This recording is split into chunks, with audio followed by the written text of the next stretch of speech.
Hi, my name is Peyo Lizarazu. I'm a stand-up surfer from France. We are here at Barlin. Barlin is France's first surfboard manufacturer. They started doing surfboards in 1958, and we're going to go for a tour of the store. And actually, more than the store, we are going to go for a tour of the workshop. Let's go. This is maybe one of France's first ever surf store, the first ever board manufacturer in France and Europe, I think. So we've got only Barlin surfboards from Philippe. They are pure engineers, so they are not scared to think differently. And now, when I came to him with this project to start shaping stand-ups, he was all excited, and I was too, because I knew he would come up with different things, which, you know, now, 4 years after, I've got some fantastic boards from him, and I'm really happy.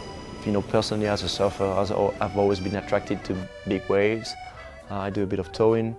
And I've been doing shortboard all my life. But yeah, I've always been keen into big waves, and so I tried stand-up surfing actually for the first time in Hawaii, in Makaa, with some of the boys, which I can consider friends, you know, Melvin Pooh in particular.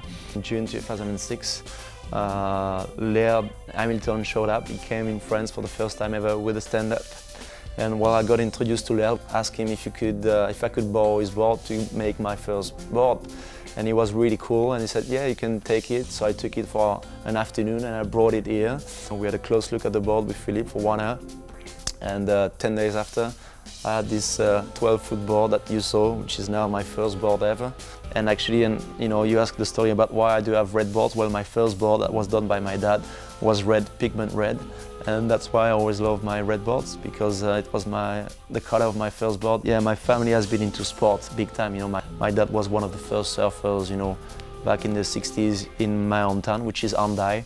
So Hendaye is just the last border between Spain and France. Surfing was not created in Europe, but as I said earlier, you know, there's definitely this ocean culture with rowing, you know, traditional rowings. You know, I was speaking about whale hunters, you know. Those whale hunters were going hunting whales with big rowing boats, you know. So, you know, you had to be full of courage to do that. And, you know, I think Basque people do have this courage and do have this knowledge of the ocean too.